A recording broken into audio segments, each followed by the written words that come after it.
Hey everyone, welcome back to the channel. Today we are discussing stimulus, including the status of the fourth stimulus check, whether or not that's going to happen, unemployment insurance, whether or not that's still going on in your state, and the infrastructure bill, what's in it and what that means for you. We're covering all of that in this video, giving you the key points that you need to know. So be sure to like this video and share it with anybody that you think it might benefit. My name is Kevin Conway and I make personal finance videos and other stimulus news videos all the time. You're not going to want to miss out on it. So let's just jump right into the very latest in economic news and how that relates to the likelihood of the next stimulus bill being passed. So we know that 24 different states, as of today, have elected voluntarily to cut their federal unemployment insurance boost on top of their state benefits. Remember, the federal government was chipping in $300 per week to any eligible recipient of unemployment insurance for any state that wanted it. But that's the key thing. Many of these states don't want it anymore. They're cutting the unemployment insurance entirely for the federal boost. And some of the states are actually cutting your eligibility if you're a gig worker, so to speak. They're cutting PUA and PEUC. They're calling the eligibility for those programs. Let me know what you guys think about that in the comments below. Now, why are states doing this in the first place? Well, states purportedly all over the country are having difficulties having workers show up for jobs, applying for jobs. A lot of these jobs are going unfilled. In some states, there's 3 jobs for every 1 unemployed worker in that state. And these states say that the unemployment insurance benefits are causing these workers, these would-be workers, to sit on the sidelines instead of going to their job. I'm curious what you guys think about that in the comments below. The Republicans seem to agree, which is why all 24 of these states are Republican states, but the Democrats seem to disagree and say that there's a whole lot more going on, including the lack of childcare for a lot of these workers because schools aren't open in those states and they're not able to put their children into school and then go to work themselves. And there's a lot of other complicated factors. Okay, so what about the fourth stimulus check? Are we going to get a fourth stimulus check in the first place? Well, quite honestly, it does not look promising right now on whether or not we're going to get a fourth stimulus check. Things could absolutely change, but here is where the table is laid right now. We know that some progressive lawmakers have been pushing for months for ongoing or even monthly stimulus checks of $1,200, $1,400, $2,000, but it's gone basically nowhere. And the reason why is because the economy today is a lot different than it was when the first few stimulus checks were passed. Remember, they were bipartisan, and the very last stimulus check, the third one, was completely on the Democratic side of the aisle with no Republican support in the Senate for that passage. It's already very controversial, so it's unlikely a fourth stimulus check will happen unless it is attached to an infrastructure bill, which we'll get into later, and passed via reconciliation. So how is the economy different today than it was before? As you likely know, inflation is now much higher than it's been in quite some time. 4.2% is the inflation rate on an annualized basis from last year to this year. And that right there is reason why a lot of Republicans don't want to support another stimulus check. They think that giving out money to individuals to spend in the economy will overheat it and lead to higher inflation. We also know that half of all American adults right now are already vaccinated, and most states are already open or about to open in the first place. Jobs are plentiful, and therefore we don't need another stimulus check. That is the argument. And we also know that budget reconciliation is highly controversial right now. We know Joe Manchin, the centrist Democrat, does not support it. And why does it matter if a reconciliation is unpopular and Joe Manchin doesn't want to support it? Well, because for the infrastructure bill, which we're about to get into, but because of also the stimulus check, he doesn't want to pass it via reconciliation. There's midterm elections coming up, and he thinks that this is a partisan matter that could lead to a lot of Democrats losing their seats.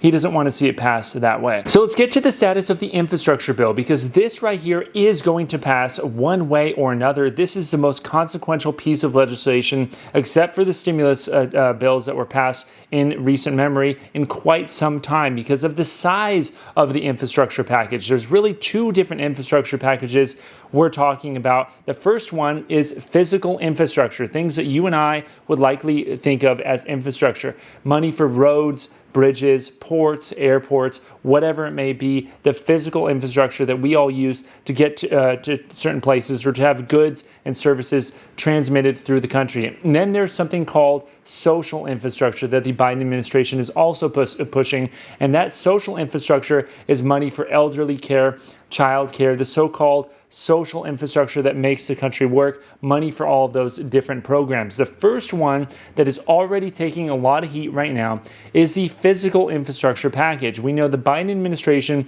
first started with a $2.3 trillion number, and the Republicans said, no way, we're going to stick with $500 billion. And then the Biden administration was like, well, no, okay, we'll cut it down to $1.7 trillion. And then the Republicans said, okay, we'll go to $928 billion for our infrastructure package. And that's where we are right now. The Republicans have put forward their infrastructure counterproposal. The reason why that's significant, even though they're the minority party in the Senate and the House, is because President Biden wants to pass this with bipartisan support, but it does not look likely. And here is why. Here's what the Republicans proposed. It's a $928 billion bill. CNBC originally reported on this and actually gave a pretty concise, good breakdown of what is in that bill. So we know $506 billion of the $928 billion in the Republican proposal is for roads, bridges, major infrastructure projects, including $4 billion for electric vehicles. That's kind of an additional boost that they threw out there to get the Democrats back on board, because that's more of a Democratic priority.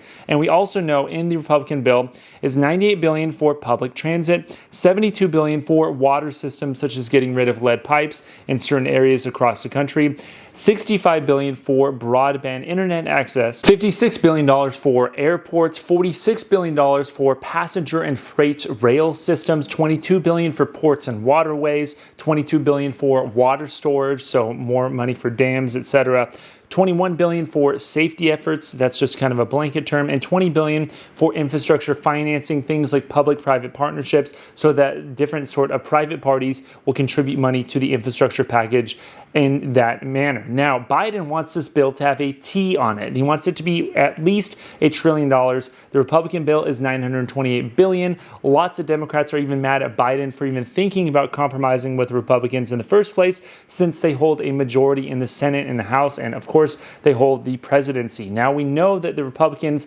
and the Democrats both support infrastructure to a degree, but it depends on how you classify infrastructure and how you pay for it. Those are the two things that are keeping the Democrats and the Republicans from agreeing with one another. The Democrats say infrastructure is roads, bridges, of course, like the Republicans say, but it's also those other things as well. Additional money for programs as well. Those are infrastructure things that they want to pass in their bill. But beyond what is infrastructure is how to pay for it. That's really the more controversial part between the Republicans and the Democrats. The Democrats want to raise the corporate tax rate from 21%, where it currently sits, to at least 25% or maybe as high as 28%. The Republicans don't want to do that at all.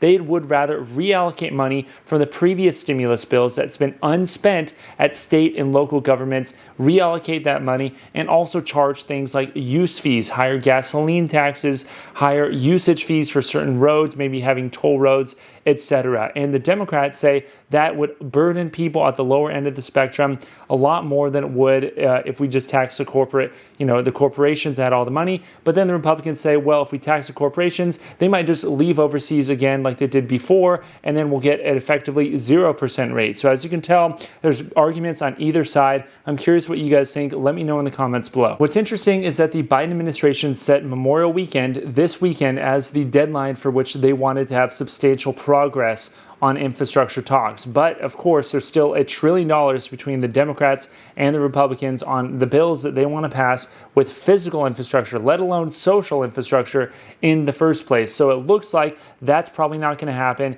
It probably will be passed via reconciliation. And we do know the administration said this morning on June 7th is when they want to have all of this wrapped up and actually moving forward. They actually want to move forward with legislation on June 7th, which probably means reconciliation is the only way to go. It's going to be curious to see what happens. Let me know what you guys think in the comments below, and I'll see you next time. Thanks.